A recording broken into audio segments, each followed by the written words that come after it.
Good morning, everyone. Thank you so much for joining us to talk about a really important issue in the whole EV space, and something which I think from a fleet perspective, we perhaps don't think about enough, which is the future of batteries. Where are we going in the battery front? What developments can we expect? How can this industry unfold? And what really should we be looking to get involved in as fleets? So I've got an amazing range of speakers today. But first, as always, we have a little bit of housekeeping to do. As with all BVRLA meetings, events, etc., our competition laws apply. And we've put up a little slide, the do's and don'ts. If everyone could just remember that, we'll give it a second on the screen for you to read through. As usual, don't discuss price changes, terms of sale, specific strategies, or mention named suppliers. If it's in the public domain, it's okay, but if not, please don't. And I will call you out if someone does.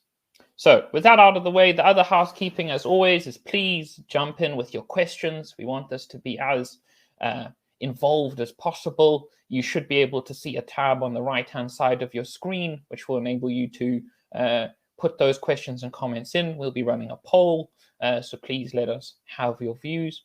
And also a casual reminder to please use Chrome. It's the best browser for the Hopin platform if you have any challenges.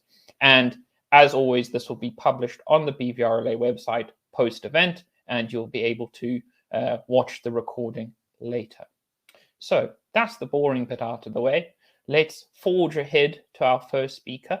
And I'm really happy to be able to announce that we've got Louise Scott joining us from BEIS. Morning, Louise. Morning, Thomas. So hopefully you can give us a little bit of an insight into what the government's view on this whole space is. So over to you. Okay, and thanks very much for inviting me. It's great to be here. So government has a long-standing commitment to supporting the UK automotive sector and ensure it remains a great success.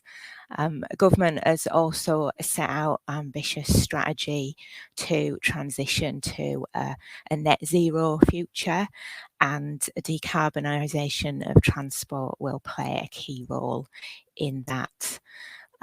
We also fully recognise that the automotive sector is going through a once-in-a-generation shift with significant changes in how vehicles are designed, made and used, and that brings significant opportunities. A government's approach is technology neutral. So it will be for the driven by the market. We've set out where we want to get to, but the market will decide how best to do that in different contexts, and I'm sure sort of fleets and leasing has its own sort of particular angle on that as well. Colleagues in OZEV, the Office for Zero Emission Vehicles, I think you've heard from them in previous webinars, they focus largely on the demand side, support for consumers, looking at issues around charging, etc. But here in the BEIS Automotive Unit, we're very much focused on the supply side, supporting industry to develop the next generation of vehicles, both at that research and development stage, and also scaling up production of electric vehicles and key components for those. This includes ATF, the Automotive Transformation Fund, which has been developed to support late-stage R&D and capital investments across strategically important parts of the EV supply chain, securing investment in battery cell manufacturing, or gigafactories, as it's commonly known, is a huge priority. But investment in other technologies is also required, and that includes battery materials, so essentially the supply chain for gigafactories, motors and drives, power electronics, And we're also looking at hydrogen fuel cells and storage as well. ATF is complemented by other initiatives such as the excellent work of the Faraday Battery Challenge, which we'll hear more about later, so I won't go into that now. And we're delighted at the recent success in attracting investment in electric vehicles and key components here in the UK. Particularly excited by Britishvolt and Envision ASC's plans for gigafactories up in the northeast of England. I think we'll hear more from Britishvolt later as well. And we continue to engage with potential investors and hope that this success will continue. Brilliant, thank you. I have a few questions right off the bat. And obviously, if anyone in the audience has any questions for Louise, please do just put them in. My first one is, are we en route to where we want to be? I read a lot in the sort of trade press and in the general media around the need for an enormous number of gigafactories for UK manufacturing. Currently, we are in a massive supply chain challenge where vehicle supply is sort of radically reduced. We wouldn't want to get to space in the future where we have another sort of pinch because we didn't have enough. So are you able to give a little bit of a view on how far we are on that journey, and if we are where you think we should be? Absolutely. So as I said, the government is committed to securing EV battery manufacturing here in the UK, and that is from the Prime Minister down through other ministers and others in government as well. Estimates suggest that demand from UK-based car and van manufacturers will exceed 90 gigawatt hours by 2030. So that's a lot of batteries, and essentially it's probably a lower end estimate of what is needed, because it doesn't take account of other parts of the auto sector as well, and other potential users of similar battery products. So as I said, we really welcome the recent announcements by Envision ASC and Britishvolt. That's a really fantastic start. It will result in a lot of capacity. More will be needed, and we hope to secure further investments. Clearly, there's a commercial dimension to this, and vehicle manufacturers will choose themselves where they source their batteries from, but we're very focused on building that supply chain here in the UK, so that they have those options about where they can source from. That's really, really, really good to hear. And I guess, what is your expectation for how this will unfold? Because batteries, I'm assuming, is only one part of this ecosystem. Obviously, it's the sort of one which gets the most headline. But are there other components in electric vehicles which are just as important for us to onshore, or is it batteries, batteries, batteries? Yeah, no, absolutely. It's batteries, very important, but it's not just about the batteries. We mustn't forget the other things as well. As I mentioned earlier, particularly the battery materials. So they upstream supply for those batteries.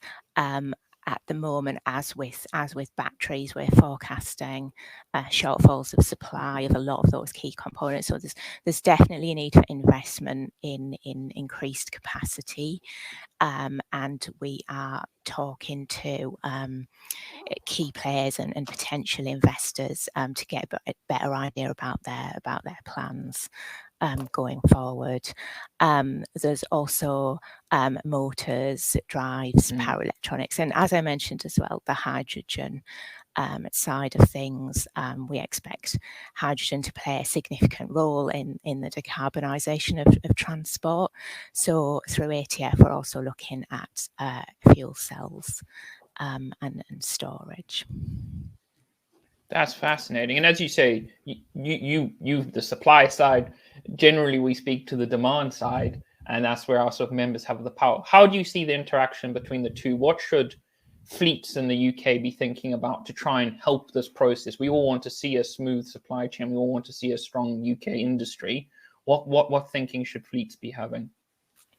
Well, I think it's fantastic that so many BVRLA members are introducing zero emission vehicles in their fleets, and I hope that they're seeing the benefits of doing this, as well as clearly supporting our objectives around decarbonisation of transport. So I would just suggest that we keep on doing what you're doing, really, and hopefully that sort of growing demand will support vehicle manufacturers to invest in further capacity for EVs, which will in turn will stimulate the supply chain as well. So the stronger the UK market in general, the easier the case you have to make to encourage a manufacturer to invest here. Yeah, it supports the tradition as we're seeing sort of growing demand for EVs. It aligns very well with the commitments we've seen from vehicle manufacturers about sort of transitioning their range to EVs, and it's a really important part of the picture. Brilliant. And then as we sort of wind down, my one question is what's exciting you in this space? There's a lot of technological advancement. We every now and again you see an article on solid state batteries are going to come, or there's going to be a new revolution. What's getting you excited around the space at the moment? Yeah, that's it, isn't it? Developments in battery technology, so the so-called next generation batteries. I feel that I'm very much focused on the current generation of batteries at the moment, but the next generation is definitely going to be exciting. And Jennifer and colleagues at Faraday Battery Challenge are much more qualified to comment on the latest state of technology development than I am. Who knows where things will end up?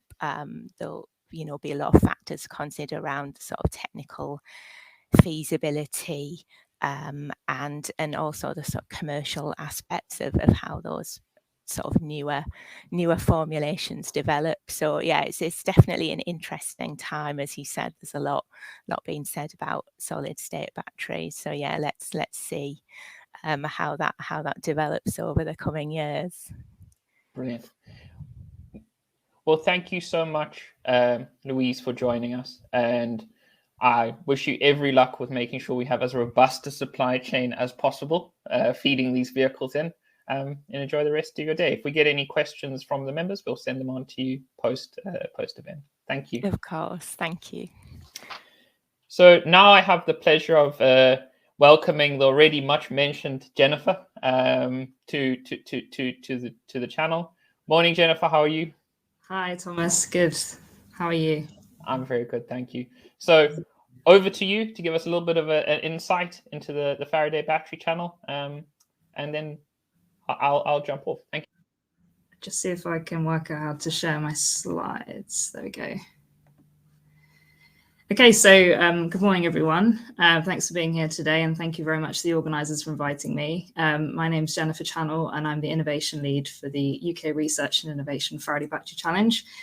Quite nice that we've already had a bit of an introduction, but my main aim for today is to really just give you a bit of an overview about what the challenge is up to. So we know that surface transport accounts for about 27% of UK emissions, and of that, cars and vans equate to about 75%. But the good news is that batteries provide us with a really tangible route to reducing those emissions over the coming decades. And in line with this, government has set legislation to end the sale of new petrol and diesel cars by 2030. So the Automotive Council has responded to this by setting 4 key priorities to help achieve these 2030 targets. And these are to support OEM platform transition activities, to embed the EV supply chain in the UK, as Louise was talking about earlier, to reduce the costs and improve the performance of EVs through continuous research and development and technology innovation, and to innovate to drive towards net zero throughout the value chain and throughout life as well. And all of this will also be reliant on gigafactories. So Louise talked a little bit about Envision AESC and British Volt. So what does that actually look like? So if we look to today, the current demand for batteries far outstrips supply by about 2 to 1. But if you look forward to 2030, when demand is massively ramped up, even with the announcements from British Volt and Envision AESC, demand is still far outstripping the supply, and that's without even considering other sectors that are also going to be electrifying. So this is a really key challenge that we've got to address in the UK. So why the Faraday Battery Challenge? Well, we're really trying to help in all of these areas. We want to ensure that the UK automotive industry can meet its net zero targets in the required timescales, and to do that we'll enable development and scale up of sustainable battery technologies. And we also want to prosper from a just and fair transition to battery electrification across the UK. And this will be done through the development of a world-class intellectual and physical supply chain. So what does the Faraday Battery Challenge actually look like? So the Faraday Battery Challenge is run by UK Research and Innovation, and it has 3 main elements to it. So the first of this is the world-class Faraday Institution, which is the research part of the challenge. And the Faraday Institution is really harnessing the best of the UK's academic minds in electrochemical energy storage and putting these minds to the challenge of improving battery performance. Then we've got the develop part of the challenge, which is run out of Innovate UK, and this is the part of the challenge that I work in. And what we're doing is funding businesses in collaborative research and development projects to develop their innovations and take them from technological potential and move them towards commercial capability. So we're really looking at commercialization of battery technologies. And then we've got the world unique UK Battery Industrialization Centre, which is based in Coventry, and they're helping to scale these innovations. So taking battery manufacturing from the sort of kilogram scale through to the ton scale. And companies like British Volt and Ampere Power are working with UK BIC to scale up their innovations. And this is all underpinned by 3 key things. So continuous horizon scanning into battery requirements and the technology trends, developing the ecosystem in partnership with the Innovate UK Knowledge Transfer Network, and equality, diversity, inclusion, and skills programs. But the Faraday Battery Challenge doesn't operate in isolation. We're part of a wider ecosystem. So the Advanced Propulsion Centre, they have their late stage R&D programs, which sit nicely alongside the Faraday Battery Challenge CR&D programs. We also have the Automotive Transformation Fund, as Louise mentioned earlier, and that's really about the industrialisation part and securing essential parts of the supply chain in the UK. And then this is also supported by policy, regulation and standards, and of course, all important investors as well. So I just wanted to focus a bit more on the central part, develop part of the challenge, as that's the part of the challenge that I represent. So if we look at this graphic here, we can see where there is value in battery manufacturing. So about 53% of that falls within the cell materials part, about 21% is in cell manufacture, and about 26% is in manufacturing of the packs. And each of these areas represents a key opportunity for innovation. So examples of this would be increasing energy and power density of anodes, reducing the energy density of manufacture, moving towards physics-based state of charge and state of health battery management systems, for example. What we're really trying to do within the Faraday Battery Challenge, Louise touched on it earlier, so improving the current generation, but also looking towards the next generation of batteries and really trying to push the performance. So the key kind of areas that we're looking at are increasing the sustainability of batteries, increasing the gravimetric energy density, so this is really related to the range, increasing the power density, decreasing the cost, increasing the first life, so making the first life as long as it can be, increasing the predictability, so we know what's going on with the battery at all times, increasing the temperature operating range, and also improving safety of batteries as well. We've funded over the last 4 years innovation projects through a series of competitions, and these have been across the value chain from mining through to recycling. And to date, we've supported over 140 organizations of all different sizes. And if you want to find out more about the projects and the partners that we've supported to date, then you can head to this link and you can check out our project brochure. We've also, looking at this through a different lens, we've funded over 80 projects, and these have been across the whole of the UK. So I just wanted to finish up by saying, if you want to kind of find out more about the Faraday Battery Challenge and kind of keep up to date with what's going on, then I'd really recommend that you sign up to the Innovate UK Knowledge Transfer Network cross-sector battery systems innovation network, and you can find out about future funding opportunities here, for example. There's also a range of resources that you can access, such as our cross-sector targets report, battery gap investment report. There's also a networking hub where you can meet other people working in batteries, and there's also a battery systems landscape map as well. So I would encourage you to sign up there. So that's everything I wanted to say today. If you've got any questions for me, then happy to take them now, or if you want to get in touch later on, then please do send me an email. Thank you very much. Thanks so much, Jennifer. Really appreciate it. And everyone, Jennifer will be coming back for a Q&A session just a little bit, with joint Q&A with our next speaker. So on that note, it gives me great pleasure to welcome Tim to the panel from UBS. Tim's in fact joining us live from Hong Kong. So thank you very much for making time in your day for us, Tim. Over to you. Thanks, Thomas. My name is Tim Bush. I'm Global Battery Head at UBS, Battery Research. And my presentation today is going to be on battery cost inflation. So next slide. So in the upper left, this is the global battery cost curve. And if you look along the x-axis, you can see the type of battery cells we're looking at. So you've got series 6, 7, 8 nickel cells, then lithium iron phosphate, and on the far right, next gen cells.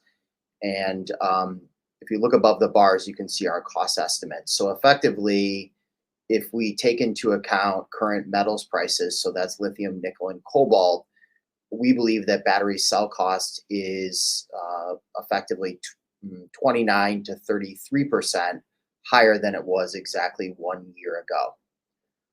And I would note that these cost estimates include contract lithium prices, which are well below half of the current spot price. So if I was to take spot metals and materials prices, then you would get the right-hand chart, which is showing that, in fact, battery cost on spot prices would be 60 to 70% higher than where we were a year ago. Next slide. This is the underlying drivers of that cost increase. You can see that metals cost is about 25% of cell cost, and I've given the trend of lithium, cobalt, and nickel. I think our biggest concern on metals supply is on lithium. If you look in the lower right-hand chart, you can see that we're projecting a fairly large deficit, especially as we get out beyond the middle of the decade. Next slide.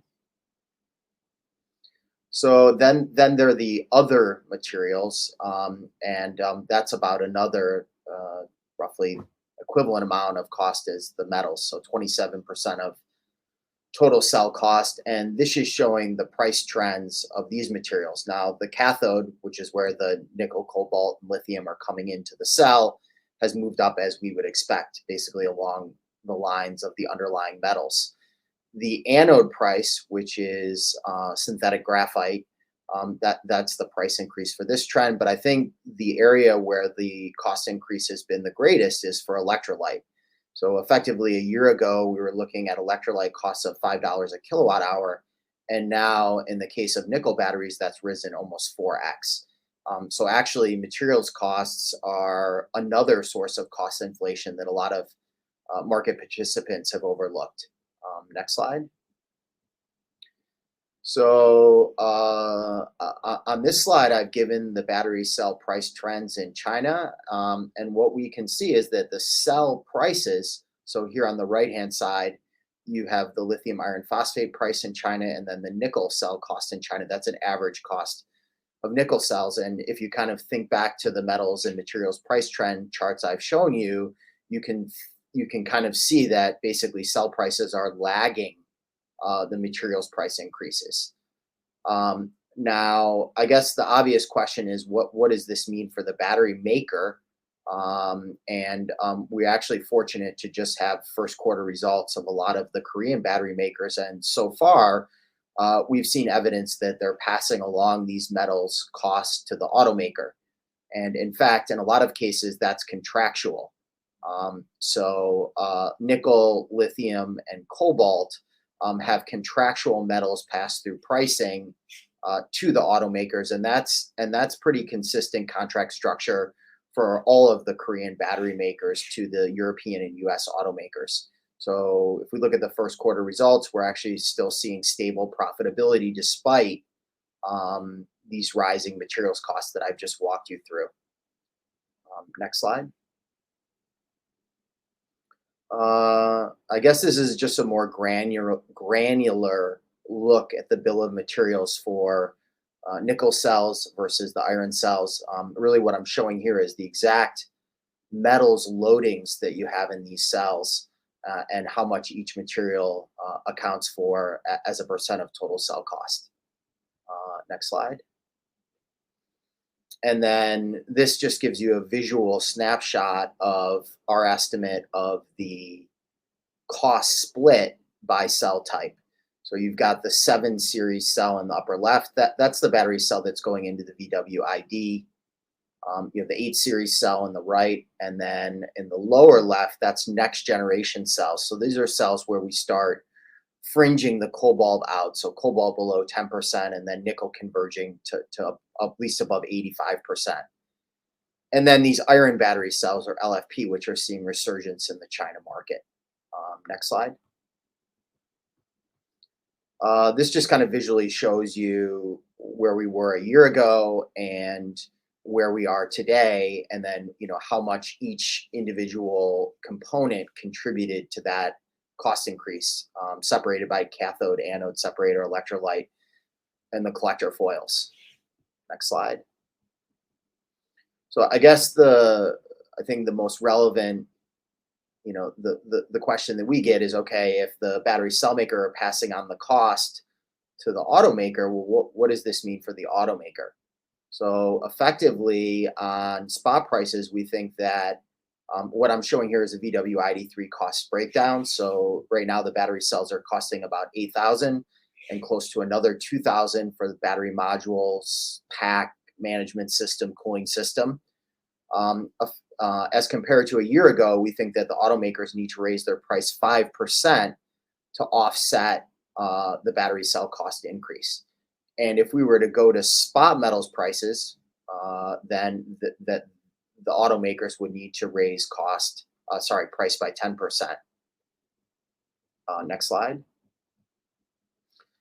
This is just a comparison of all the commodities that are going into internal combustion engine, plug-in hybrid, and battery electric vehicles. So, a lot of people thinking about, cost parity for battery electric vehicles and seeing these cost increases with the battery. And what we're trying to show here is that, of course, ICE vehicles are also seeing about 28% cost inflation relative to a year ago.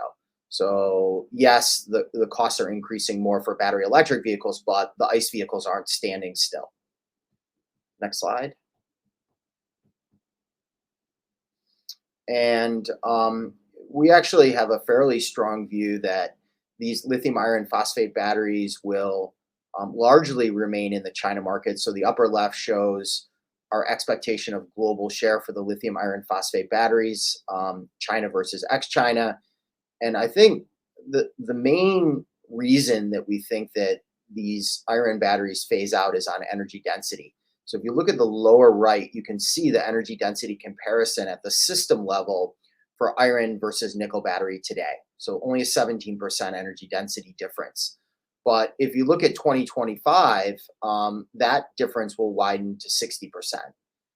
So effectively, that means that we can have half the weight and half the volume or half the space that the lithium iron phosphate battery pack requires, and this is going to enable range. So higher energy density means we're going to need half the amount of materials to get the exact same energy output. So we think that really higher energy density is the way forward, and that ultimately the iron batteries will phase out, which is a little anti-consensus. And I'll stop there. Brilliant! Wow, an interesting and intimidating picture, to be honest, Tim, with all those the inflationary pressures. I think Jennifer is going to be joining us as well for a little bit of a Q&A. I have one question which I want to put in before I start taking from the floor as a sort of chair's prerogative, and that's to hear both your views. Are we still en route to the sort of mythic 2027, 2028 price parity, everything going straight forwards with batteries, or has the recent changes in inflation and challenges with the supply chain, which I'm sure has impacted you both, has that knocked us off course? Jennifer, do you want to kick off on that? I think it's very difficult to say at the moment. I don't know who could really have confidence in saying yes to that answer. I don't think anyone was predicting what was going to happen with the Ukrainian-Russian conflict, which we know is having a massive impact on commodity prices and the supply chain. So I wouldn't want to say either way, to be honest. Fair enough. Tim? Say if we looked at the type of cost target that Elon Musk gave in September of 2020, so something like $45 to $50 a kilowatt hour, there was a feeling that we would get to cost parity by the middle of the decade based on those targets. I would say, and in my presentation, I've actually taken his estimate and then adjusted it for spot metals prices, and I think his estimate would go up to $77 if I just reflected spot metals prices into that estimate.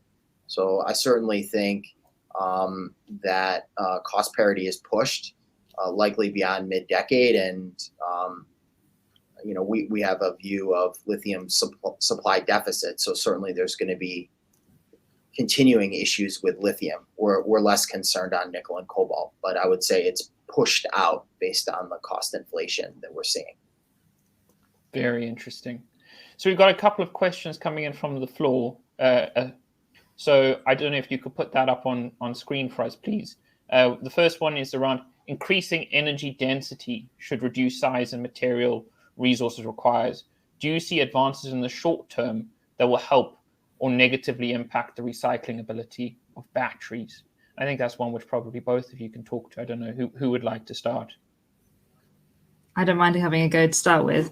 I think it sort of depends, because I wouldn't say that it's necessarily tending towards a reduction in size. It depends on the cell format. So, the automotive industry there's kind of many different ways of looking at it, but they're also tending towards much larger pouch sizes as well to increase energy density. So I think it depends on how you look at it. But I think it really depends on how the battery is made as to whether that would negatively affect recyclability of the batteries. At the moment, we're mostly looking at shredding of batteries, so I don't think it matters too much. But if we start to look towards maybe next generation recycling, where we're looking at disassembly, then I think it's probably a different question. But I think we definitely want to be moving towards increasing recyclability in everything that we do. I guess that all of what Tim's just said really points towards recycling being a really key aspect of ensuring that those critical materials stay within the value chain. Tim, any views? I think in the near term, we have a lot of greenfield, new battery capacity ramping, obviously in Europe and in the United States, and manufacturing scrap is going to be the key thing that we're recycling. There isn't a lot of spent battery packs coming to the market. In terms of trends that might, in the long term, negatively impact recycling, this structural battery pack, so integrating the batteries into the vehicle chassis, could present problems for recycling, right? There's either thermal recycling where we can just put the battery system and melt it down and then get some of the metals. And I don't think that's the direction that we're going because of some environmental reasons and some challenges in recovering metals. So I think we're going to hydrometallurgical recycling process. And so certainly these structural battery systems will be more challenging to recycle than if we can just take out the modules and then disassemble the cells and then, recycle it a little bit more easily. Fascinating. We've got a question which I was expecting, which is no mention of solid state batteries coming. Is this imminent? Will it be a total game changer for EV range? Jennifer, if you want to start. Yeah, I mean, I guess solid state tends to be touted as the kind of holy grail of batteries. I think it's very much a next generation technology at the moment.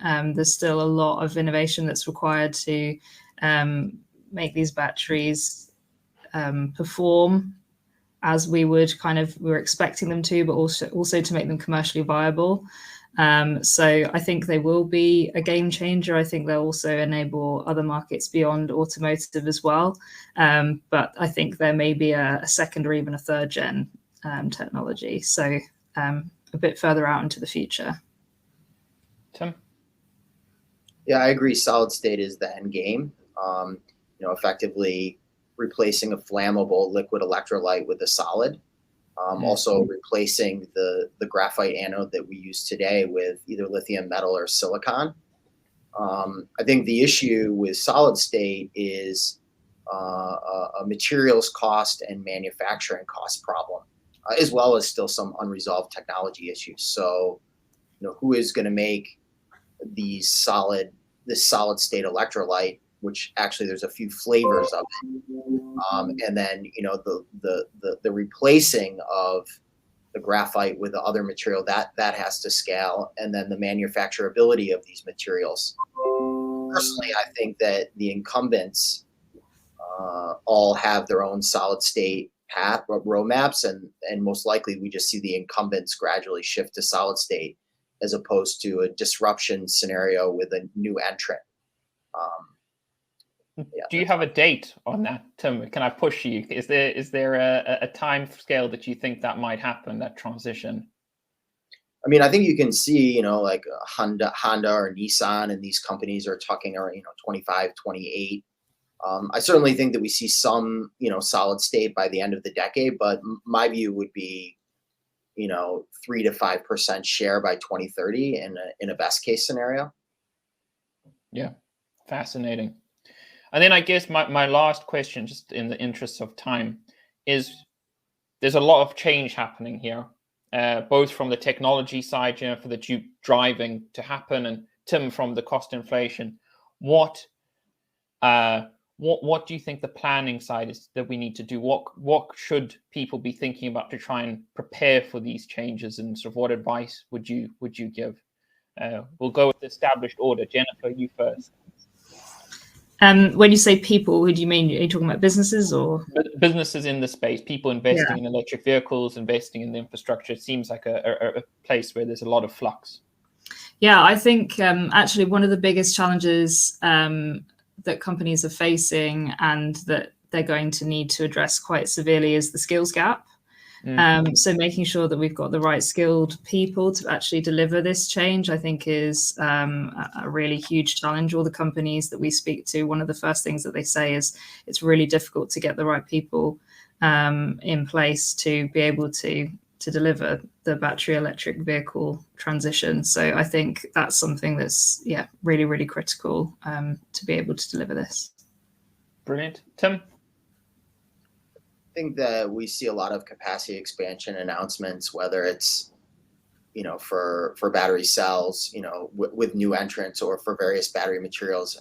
And I think, in my view, a capacity expansion announcement right now is only as credible as the plan you have to feed it with materials. So, it's great to say we're going to add X gigawatt hour of battery, but if you haven't lined up the battery materials to feed this capacity, it's going to be a big problem. Yeah. And on that note, thank you so much both for joining me, and really, really appreciate it. And I hope you enjoy the rest of your days. Thanks very much. Only a pleasure. Now we shift on rapidly to our panel, where we've got some amazing representatives. Good morning, Susanna. Good morning, Claire. Good morning, Matt. Morning.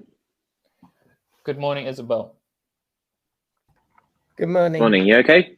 Yeah, very good. Thank you. Thank you, everyone, for joining me. So, as is our sort of usual process on this, let's go around the room quickly. If you could give a sort of 1 minute introduction to who you are and your sort of stake in the battery game.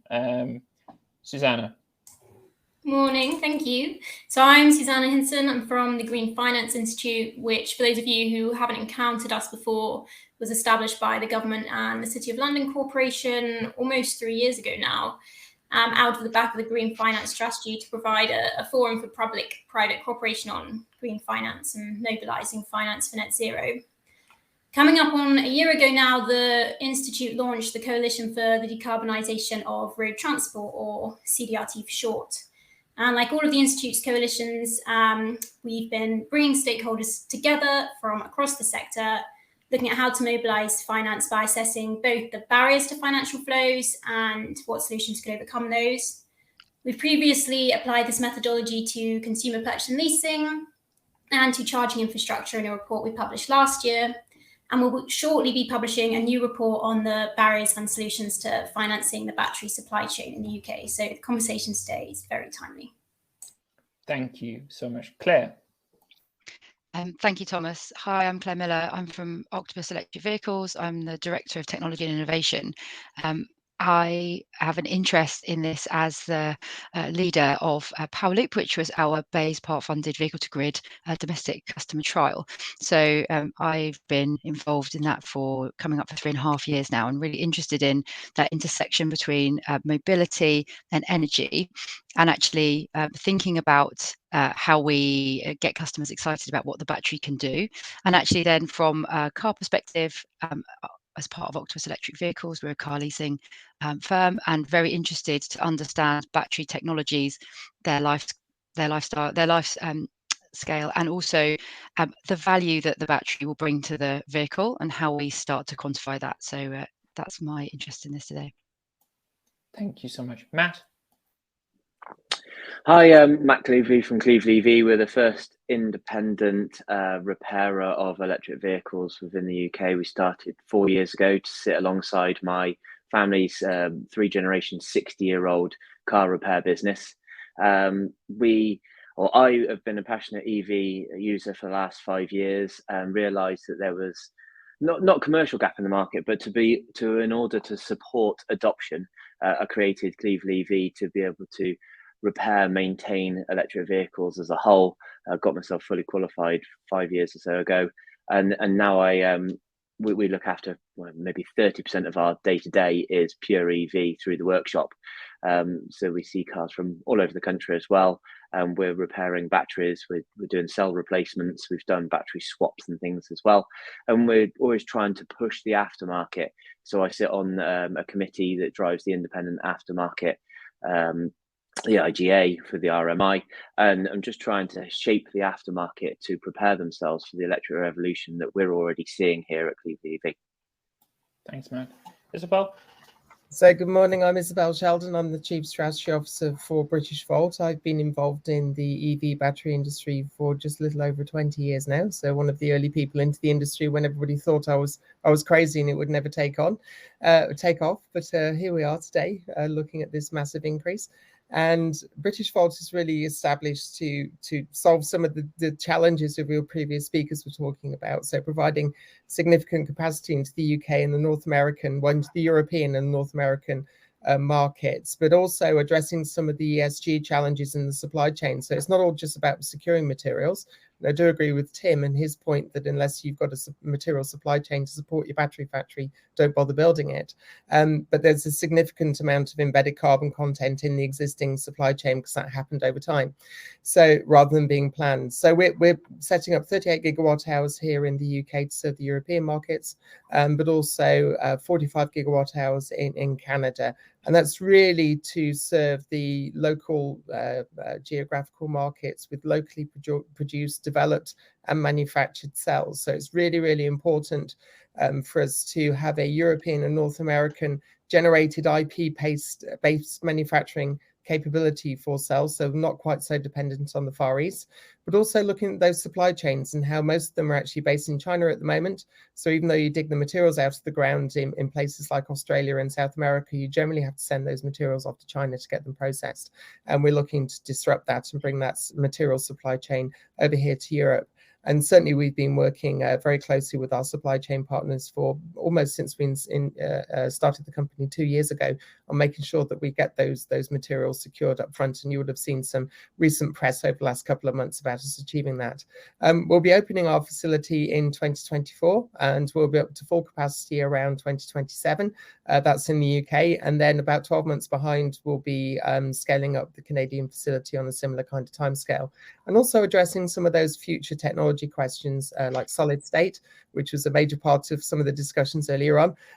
We have some really good views on solid state and obviously been actively working with the Faraday Battery Challenge and most of the cell manufacturing industry for a number of years and looking at the technical challenges and the economic challenges and the process challenges of bringing those technologies to manufacturing. So thank you very much for the invite today. No, brilliant. And if we can stay with you for my first question was, so you the factory gets going in 2024. Is it smooth sailing between now and then, or what are the big hurdles that we need to still sort of get over? I don't know, ground's been broken, but are we just clear sailing, or do we need to do more? And what should fleets be thinking about to try and sort of support that journey and help build the sort of UK battery industry? So I think if you look at the scale of the ambition to build these facilities, and that doesn't just go for us, it goes for everybody that's announced capacity. The actual size of the facility is the first challenge. I mean, we're talking about a building that is something nearly about half a mile long. It's going to be the 4th largest building in the UK and the 16th largest building in the world. That's no mean undertaking, if I'm perfectly honest. So building the teams around you to be able to take on a project of that size is critically important. Because we can talk about technology until we're blue in the face and supply chains until we're blue in the face. Until you've got the shed up and you're actually building batteries, it's all pretty moot. So in between then and now, getting that facility up and running, and now there's an awful lot of activities, and that goes through all the R&D and the product development activities, the R&D lines, the pilot lines, that's getting those products into manufacturing as early as possible. We will be sending out cells commercially sold to the market around the end of Q3 next year. That's 2023. So 2 years and 4 months from forming the company, we'll have our first commercial product in the marketplace, which I think is probably as quick as the Chinese have ever managed to do it. So enormous challenges, enormous scale, enormous reliance on highly capable and technically competent people, but also some of the other challenges, supply chain, securing those conversion process in the supply chain and making sure we do it in the lowest carbon way possible is probably one of the biggest challenges facing the automotive industry today. So plain sailing, I would definitely say not, but we have the right teams in place to be able to cope with those challenges and to progress quickly to the end goals. Now, coming on to your point about what can the fleets do to help the UK manufacturing industry, and really I'm looking at this as a European marketplace for Britishvolt. We're not just going to be supplying the UK market, we're going to be supplying right across to Europe. And we have all the global OEMs actually currently engaged with us in looking at those plans and how we can satisfy their demand moving forwards. I think the important thing from the end user perspective is to make sure you understand where the products that are going into the electric vehicles you buy are actually made and what are the carbon content numbers for those vehicles, because it's all very, very well looking at the scope 1 emissions and looking at the what comes out of the tailpipe, or the fact it hasn't got a tailpipe, so there are no emissions coming out. But what about the manufactured embedded carbon content in those manufacturing processes? Are you just exporting your carbon problem somewhere else? Really, fleets should be looking at the sustainability of those manufacturing processes plus the support into the local economies that generating those jobs by having those conversion processes and those manufacturing processes closer to home to make sure that our economies are capturing the value add as well. So I think that's a really, really important thing to get across. There is a major part that the fleets can play in making sure that we buy European manufactured products without any high carbon content. Brilliant. And I guess switching across to someone who's currently running a fleet, Claire, looking at the value of the battery and how you integrate that into your thinking, we hear a lot about vehicle to grid. What is your experience so far? Is it going to change everything? Sort of have a asset on wheels which you can feed things back to the grid, or is it just going to be a small part of the picture going forwards? I think that's one of the killer questions around vehicle to grid, and I think a bit like Isabel's comment about, you know, this has been coming for a very long time. I think vehicle to grid has been talked about for a very long time, and we're actually just at the brink now of that mass market technology to underpin V2G. So, you know, what Nissan have brought to the market over the last sort of 8 years has you know, helped us and supported us to run demonstration trials and projects to understand what that might look like for customers. But actually, it's the next generation of CCS-enabled vehicles and chargers that will really start to bring that to the mass market. So I think there's the gauntlet has been laid down to manufacturers, certainly, and it's exciting to hear people like VW coming out and saying, you know, we're going to do it and we're going to open that up soon. So I think over the next 18 months to 2 years, you'll hear yet more about V2G, but we'll start to see it actually scaling out into the market. How big will it get and how fast will it go? I think that also depends on the manufacturers and how much that, you know, fast they will push that. I think it also depends on the grid in the countries that this is rolling out in, and actually there's real interdependence between that battery and wheels, as you sort of rightly said, and the energy grid that vehicle is connecting into, and that's a huge topic in the UK and something that we're very involved in. There's also the use case for the customer around this mobility asset becoming an energy asset, and understanding that they have control over their energy, they have choice about how they use it. And you know, vehicle to grid is one use case, but vehicle to home is another important use case for this battery, and actually being able to meet the demand of the energy that your home is creating through turning on the TV, kettles, you know, cooking, all those kinds of things. That's another really important use case that we can start to explore. So I think it will happen, and I think that even and maybe Matt will talk to this. You know, when a customer gets an EV, it immediately starts to open up your world to what am I doing with energy in my life and how am I using it, and choosing when you want to use energy and choosing to be greener. It's really that, you know, gateway drug, so to use that term, but I think it gets used quite a lot with EVs. It really opens your mind, and so the battery is at the heart of that, and that's what's really exciting for us. I think is that's when we start to see scale, and that's when we start to see massive shifts in greening the grid and in greening, you know, people's lives at a domestic level. Fascinating. And on that note, Matt, what is the customer experience? The batteries from when I just talk to people on the street about this, as I like to do, they often, it's a bit of a black box. It's a mystery. They're terrified it's just going to, A, people tell me it might burst into flames. B, they tell me it's going to degrade rapidly and the car will be worthless, etc.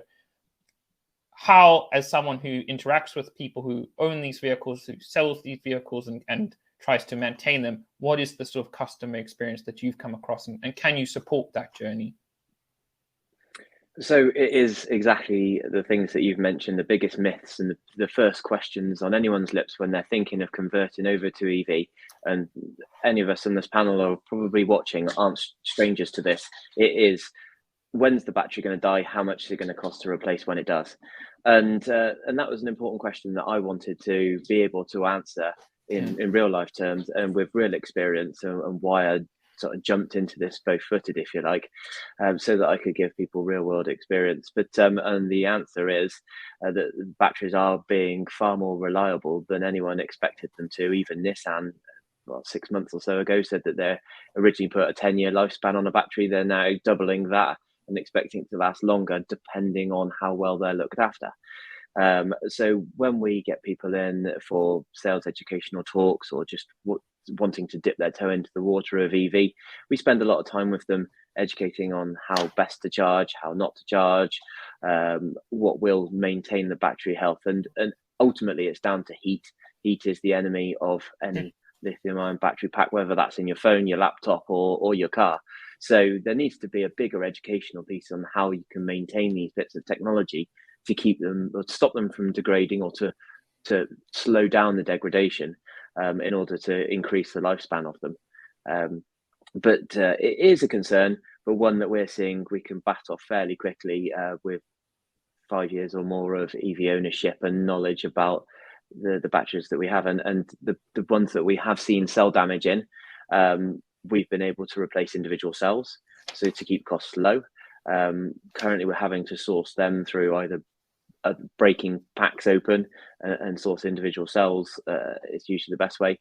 We're now starting to get to a stage where I'm fielding inquiries last night for original Gen 1 Nissan Leafs, the Japanese import cars, like 2011, 12 cars, that are now down to 8 battery health bars. What do they do next? We were offering a battery upgrade program and fitting the later Nissan Leaf batteries into the earlier cars. We had to cease that program because we couldn't source packs. Such as the demand in just the whole demand for secondhand battery packs as a whole, whether they're being used and broken down for storage or for home solar storage projects, or whether they're being used in DIY projects for cars. But there's just this massive demand for batteries that means that they're really hard for us to source and upgrade cars that are currently on the road, which was working really well from us from an ethical point of view, because we were adding additional life to a car that potentially may have otherwise found its way to landfill. That's fascinating. Susanna, from your perspective, what are the challenges to finance all of this? There's a lot of change happening. There's a lot of investment needed. What do we need to do to unlock the finance? Or are we there? Is there a problem?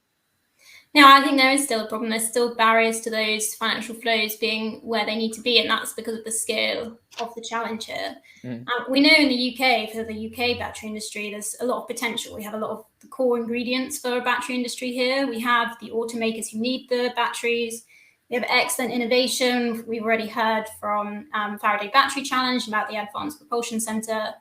But what we struggle with is this age-old issue that covers lots of other sectors as well as batteries, of taking that innovation and allowing it to progress from startup to scale up without being lost, especially lost overseas.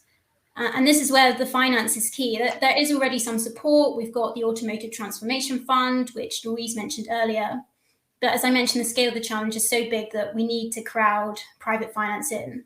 So that's what we've been looking at with our report, which will be published soon. One of the key barriers we found to finance is this classic valley of death that you get for startups, where you have a funding gap that organizations need to bridge.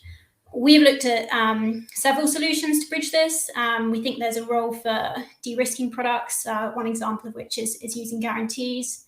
But in addition, there's sort of other things we can do about improving the transparency in the supply chain to allow investors to have the confidence to move into this sector. I think that valley of death is something which sounds very intimidating. And I think we know how we navigate that will be a real challenge. So we also have a challenge, which the clock is rapidly running down on me, unfortunately. And I would love to chat for a much longer time because all these great minds in the room. So I'm going to take one run around where this is my sort of favorite question always. What is the one thing you're very worried about for the next year? And what's the one thing that has you very excited for the next year? And if we could quickly go around the room, starting with you, Isabel. So I think the one thing I worry about more than anything else is the continued availability of trained staff. So putting a lot of effort in there into that at the moment to make sure that as we come towards manufacturing, we have the availability of the skills that we need. And we're actually really lucky here in the UK because of the Faraday Battery Challenge, because UK government's been investing in this for 5-6 years. So we're just starting to see the results of that come through now, which is really encouraging. We're in a much better position than most of the rest of the world in that case. the thing that I'm really excited about is the product development activities that we have underway. We made some very bold statements when we formed the company about what we were going to do and the kind of products we're going to put out on the marketplace. And so far, if you track our history, we've hit every single one of those bold statements. So, we are living up to our promises. And the kind of products that we're putting out into the market, including the advanced phosphates, so looking at that high durability, lower cost solution, in addition to the high nickel chemistries, which are providing ranges or will provide ranges when we get them onto the market in 2024, which will be in excess of where our competitors are. And then looking at that longer term and the solid state, and with our solid state program with the Faraday Institution and that special purpose vehicle we've put together, which launches very, very shortly, we're in a really, really good place to provide that next level of technology benefit out to the automotive EV market, way and above what they've seen before. So I'm really excited about those possibilities. Brilliant. Matt? So what am I scared about? I think coming from an independent point of view, but being really ahead of the game in this market, is that we're seeing a lot of cars brought to us from dealers that don't have the skills in order to be able to diagnose faults that are happening. So we've just had a car leave us yesterday, Renault Zoe with a charging fault, which isn't uncommon. Dealer quoted £6,000 because they just wanted to keep throwing components on it. We fixed it for 600. So not only is it a dealer level problem, but it is an independent wide problem that there isn't, back to Isabel's point about having skilled staff, there aren't enough skilled people that understand this technology in order to be able to keep up with the cars on the road and keep them on the road for as long as possible. What am I excited about? That is changing slightly slowly, but it is changing. We support a network of independents called the HEVRA network, which is the Hybrid Electric Vehicle Repair Alliance. So independent garages like ourselves that are highly skilled and experienced technicians on ICE vehicles have done the training and are putting themselves out there, like I did 4 or 5 years ago, saying we can repair your electric vehicle. And so us as a company are at the forefront of HEVRA, being able to backwards engineer repair solutions for people to economically keep older EVs on the road for as long as possible. I'm just looking out my window now and I can see 4 Citroen C0s and iMIEVs and Ions, Peugeot Ions, that we have battery repair solutions for, we have charger solutions for, we have DC-DC converter solutions for repairs. And there are 4 cars that are 10 years old plus that will remain on the road once we've just got round to fixing them, that otherwise would have been written off by less technically capable diagnostic technicians. Thank you. Claire? So I'll pick up on like the supply chain challenge. There's a huge pent up demand in the UK from customers for EVs, and we have waiting lists, and we're bringing out ways of managing that for our customers as much as we can. But there's a huge pent up demand, and at the moment that's being restricted, as we've talked about, by supply chain issues all over the supply chain. And I think, to pick up on Isabel's point about bringing vertically integrated manufacturing to the UK is really going to help with that, but it's not the silver bullet in the very short term. I think what I'm excited about is I'm excited to hear what Matt's saying about keeping cars on the road, and I think from a fleet perspective, I'm excited to see all of these solutions really start to come to fruition over the next couple of years. And I think very specifically in Octopus, getting customers thinking about their battery as a key part of their vehicle, and getting them onto things like our intelligent Octopus tariff, where we can start to do things like flexibility, which haven't even touched on today, around what you can do with a battery when you're not driving around with it. So there's so much innovation to come, and it's going to be a very exciting few years ahead. Thank you. Susanna? Very quickly, the thing I'm scared about is the closing window. There's a lot of competitors in this market. There are long lead times. We need to move quickly. And the thing I'm excited about, I'm going to go with 2. First is the emergence of this recycling and reuse sector. I think it's not had enough attention, and we're really hearing more about it now, which is great.